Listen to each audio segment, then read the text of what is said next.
de qué nivel de mediocridad tenemos a nivel de la dirigencia en el Parlamento. Y eso implica que esos señores solamente están ahí para preservar sus privilegios por el fuero que significa estar en el Congreso, y al mismo tiempo ver en qué momento pueden dar el zarpazo para regresar. Y esa es la amenaza más brutal que tenemos en Paraguay. Y nosotros tenemos que estar alertas, porque hasta los medios de comunicación están confabulados, porque se convierten en los voceros de los grandes intereses que existen en el país, proyectando una suerte de imagen de que sin embargo quieren el cambio. Sí, sí, sí. Y por eso mismo nosotros tenemos que estar alertas, porque desarrollar un descreimiento con relación a un proceso de cambio posible en el país, destruir la imagen del presidente de la República, que además él mismo puede contribuir en eso, con todos estos problemas que se han presentado en el país. Nosotros tenemos que estar alertas, nosotros no podemos retirar nuestro respaldo y nuestro apoyo a todo un proceso de cambio.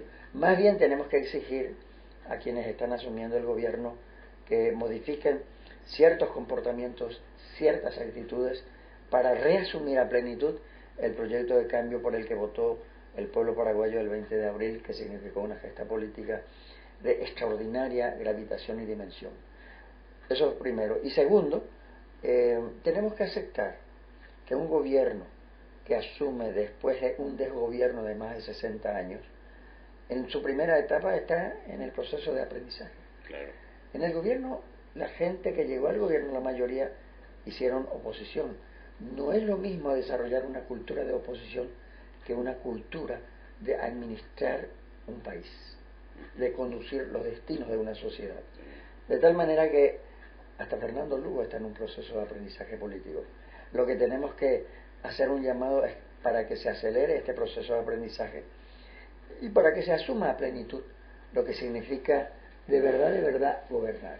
Pero el pueblo mismo no está entendiendo esto. No está entendiendo por tres razones. Una primera, los intereses creados que buscan proyectar la imagen de que todo sigue igual. Sí. En 8 meses casi no se puede hacer nada. Sí. Cuando el gobierno anterior consumió todo el presupuesto, le dejó arcas vacías a este gobierno. Hasta el penúltimo día en que tuvieron. Así es. Segundo, cuando le está negando sal y agua, porque el proyecto de impuesto a la renta, el proyecto de una donación que rechazaron, etcétera, es para dejar sin recursos al gobierno y entonces después decir que no puede hacer nada. Un gobierno no puede hacer sin recursos.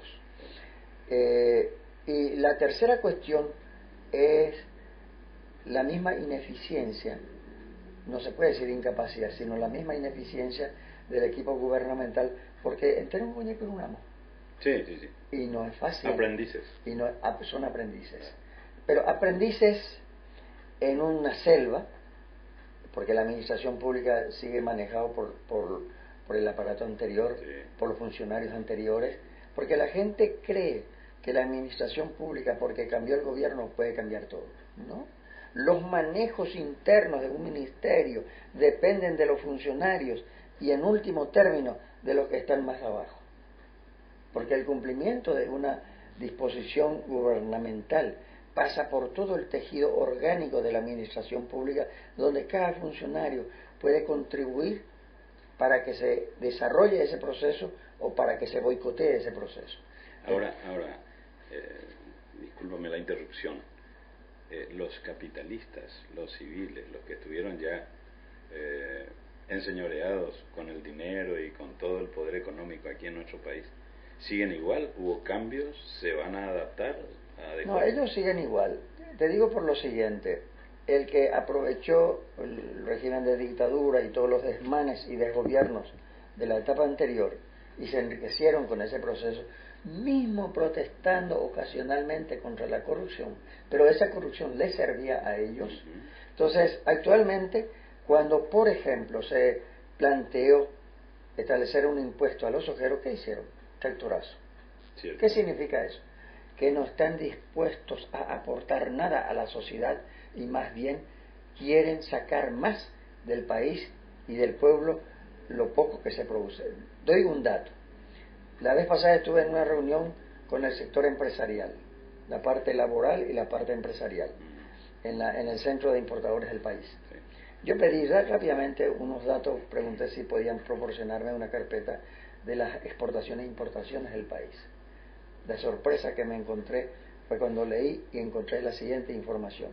2008, Paraguay exportó por valor de 4.400 millones de dólares, pero importó por 8.000 millones de dólares. Es decir, casi el doble del valor de las exportaciones. ¿Qué significa eso? Que al país no le sirve para nada este monopolio de soja y compañía, porque más bien va a ir creando cada vez más un problema agudo en el país. Todo sistema del monocultivo lleva al atraso a un país y cada vez más se va a tener menos espacio para producir alimentos. Antonio Andilla Yoguana, alimentos. Porque eso le conviene a los países exportadores. Pero si hasta la mandioca es Brasil. Pero por eso. La alimento. Porque tenés que sembrar soja, tenés que sembrar arroz, que en general es para exportar. Y la tierra tan pobre. Y la exportación, el valor de las exportaciones no le queda al país. Cargill, Monsanto, ellos, todos los excedentes llevan fuera. De tal manera que es una gran mentira de que ellos están contribuyendo con el desarrollo del país. Ayer leí un comentario del comportamiento del Brasil y los voceros del Brasil en estas negociaciones últimas sobre Itaipú, diciendo que Brasil colaboraba para el desarrollo del país con la siembra de soja con los colonos brasileños, haciendo inversiones. Ese es el gran cuento, es a la inversa. Vienen, atropellan nuestros espacios, nuestra tierra fértil, cultivan en el sistema de monocultivo la soja, exportan, el excedente se lo llevan, deforestan, desplazan a la población, contaminan, destruyen el medio ambiente, etc. De tal manera que ese no es un sistema favorable para el país.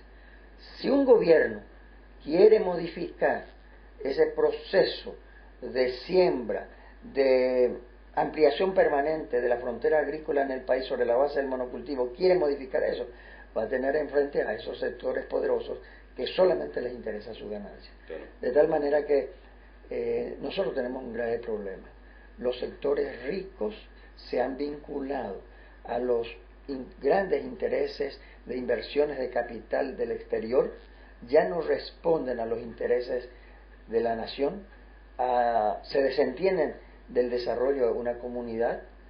Cuando tienen excedentes guardan su dinero fuera, invierten en el sistema financiero porque eso le produce intereses, de eso puede vivir tranquilo, de tal manera que los que vienen son empresas transnacionales que siembran en las condiciones en que a ellos les favorece y que no les favorece nada al país. ¿Y qué dice nuestra legislación al respecto? Bueno, ¿Funciona la legislación? Primero la legislación es muy pobre. Segundo, cuando se quiere tocar eso, invocan la defensa de la propiedad privada. Y en eso quiero decir lo siguiente. En el equipo de gobierno, cuando el vicepresidente el año pasado salió rápidamente a defender la propiedad privada, favoreciendo el reclamo de los ojeros, los sembradores en gran cantidad de arroz, etcétera, estaba defendiendo la propiedad privada de unos cuantos. Porque nosotros tenemos que defender la propiedad privada, pero la propiedad privada de todo el mundo. Sí, claro. El pensamiento liberal dice que la libertad existe cuando se tiene propiedad y se tiene seguridad. El 80% del país no tiene propiedad, entonces no es libre. La libertad entonces está confiscada por una minoría. Y son ellos los que hablan de la defensa de la propiedad privada. Por lo tanto, no indica con ver. Pero me parece a mí que llegó el momento en que es fundamental la realización de la reforma agraria de verdad. Las Naciones Unidas, la UNTAC, la CEPAL, tienen estudios que demuestran claramente que los países que han realizado reforma agraria son los países que más se han desarrollado. ¿Por qué? Porque la tierra es el capital por excelencia de una sociedad. ¿Cómo se la aprovecha? ¿Cómo se la explota? Depende para que ese país vaya adelante o no.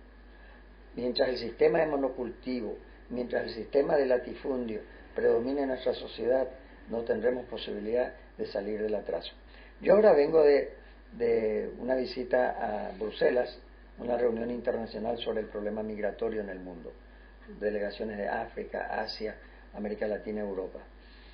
Y de regreso hice algo que me quise hacerlo.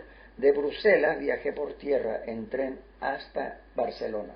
Sí. 14 horas. ¿Por qué? Porque quería ver cómo estaba el terreno, la tierra, en todo ese espacio de Bélgica, toda Francia, cruzando toda Francia, llegando a España. Y extraordinario. Francia es un país que mantiene su tradición agrícola. Sí. Y el sistema de sembradío es impresionante. Y vos te das cuenta que en ninguna parte de todo el territorio de Francia, que tiene 540.000 kilómetros cuadrados, y donde ya le quedó 400.000, en ninguna parte vas a observar miles de hectáreas en sistemas de monocultivo. No, hay una variedad de cultivos. Primero por la biodiversidad, Sí. que es fundamental.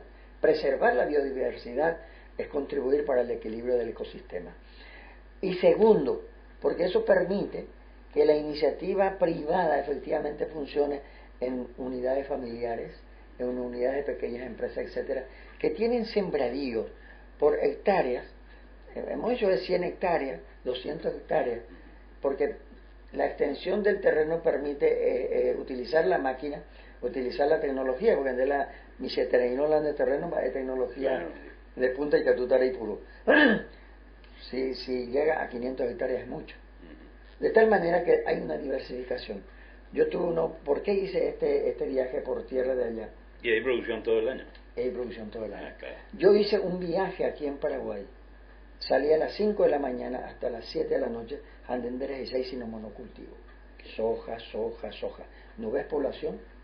No ves gente trabajando, sino 2, 3 tractores con 2, 3 personas. Los ríos contaminados.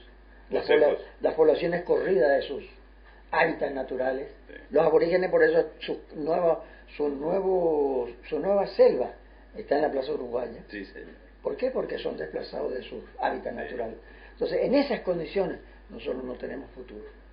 Quiere decir que aquí hay que ser firme en el sentido de exigir una verdadera reforma agraria. Hay que ser firme en el sentido de plantear una política de reactivación productiva. Hay que ser firme en el sentido de sanear la administración pública. Hay que ser firme en la política de combatir de verdad la corrupción. Y en eso Lugo tiene que salir más a la calle, tiene que vincularse más a la gente. Y yo diría lo siguiente, tiene que reatar sus vínculos con los sectores que se han jugado por respaldar su candidatura y por respaldar, llegar a las casas de la gente para decirle, ya votá que Lugo. Porque Lugo no tiene respaldo en el Parlamento. Sí. Lugo no tiene respaldo en ningún partido, porque el Partido Liberal Radical Auténtico respalda a Lugo hasta tanto le convenga.